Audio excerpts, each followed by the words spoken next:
Well, we've got Mr. Ivie Richard here in the studio. He's the Executive Director, Corruption Observatory. Thank you for joining us this morning. Thank you, Chamberlain. Well, he did say there that this matter's coming up. They have to talk about it. They don't want to bury any of those matters, but it's all over the place now. Senate to probe Baru these days says over $24 billion contract awards and insubordination. Others say it's $25 billion. And these are, what was your impression, first of all, when you heard this? Well, let me say that I was surprised. It brought me some feelings of shame. I was totally miffed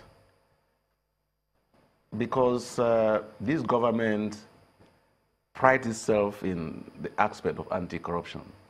And I read those reports and wished it wasn't actually happening. But there they are in black and white. That brings me to the point of really looking at a total and acceptable definition for corruption.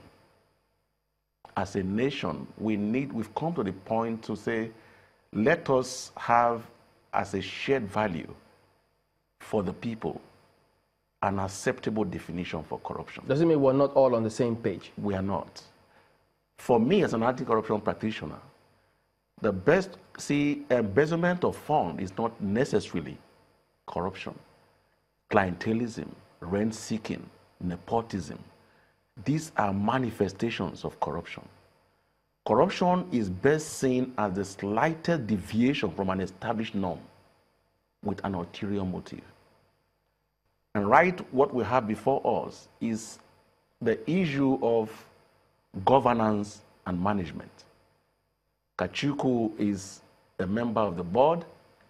Baru does implementation. Now, there's a clear distinction between these two bodies. The board is there to bring to bear two main roles in the administration of any organization. First, they give direction, then they give control, and that's called governance. The management will only implement. But in the wisdom of the hierarchy of reporting and making a lot of impact at the bottom line, there's a link between the board and management.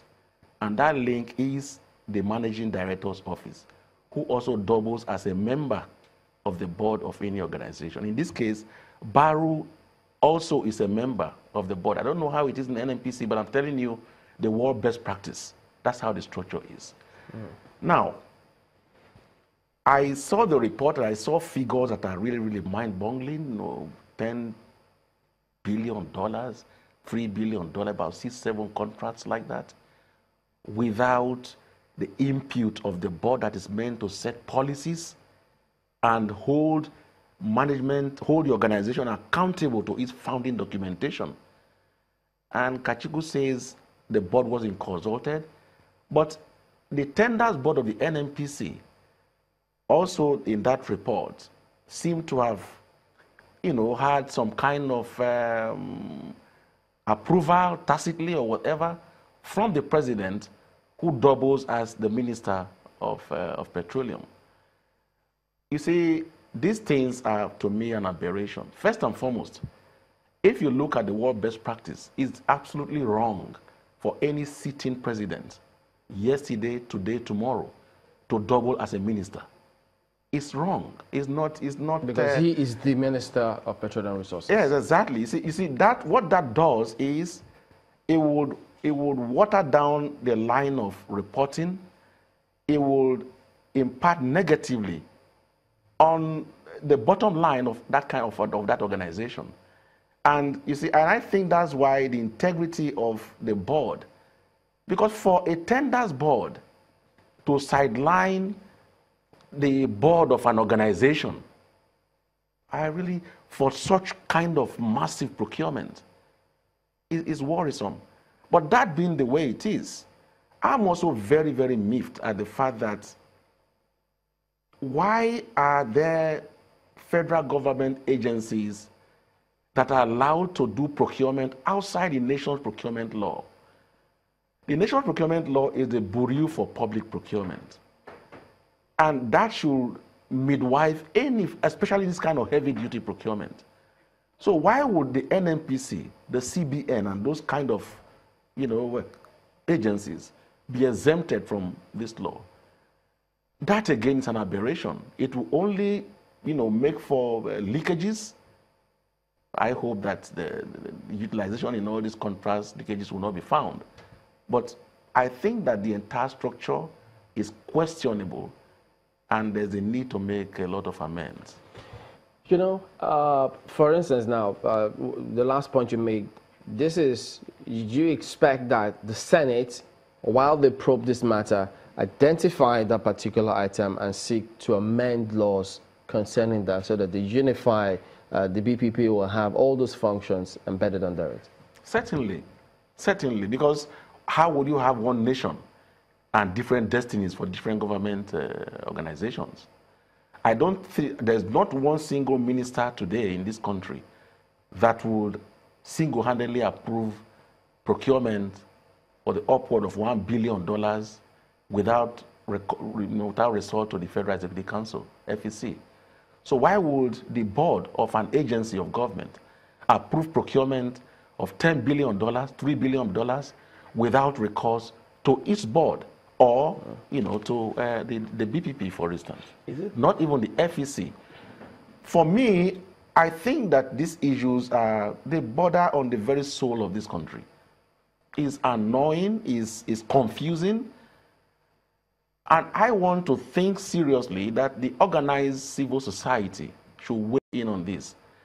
It's not as if I don't have hope in the legislature, but again, this is an APC government.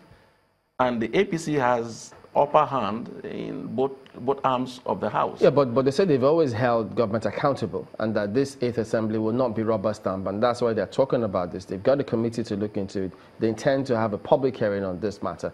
Do you think they can sweep it under the carpet? The culture we have seen over time in this country is that of preferring political solutions to constitutional problems. Including this one? This one is just germinating, it's just coming up. But if you look at others that came and has gone, for instance, the situation between Saraki and CCT, you can name them. Political solutions come to bear on the issues that are clearly constitutional. And that way, if you begin to have different destinies for different laws and different rules for different classes of people in the country, then this whole thing about anti-corruption is only a ruse, and it's taking us nowhere.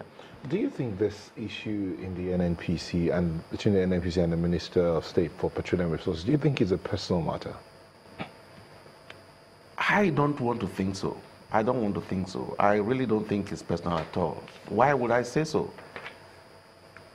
The kind of monies that we're looking at, they are not issues that would be personal. The processes are there.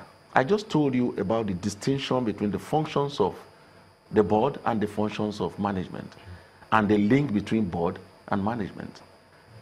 It is criminal, let's just put it succinctly, for the tenders board of the NNPC to usurp the powers of the board that governs the NNPC, holds it to its founding documentation, gives it direction, and gives it control.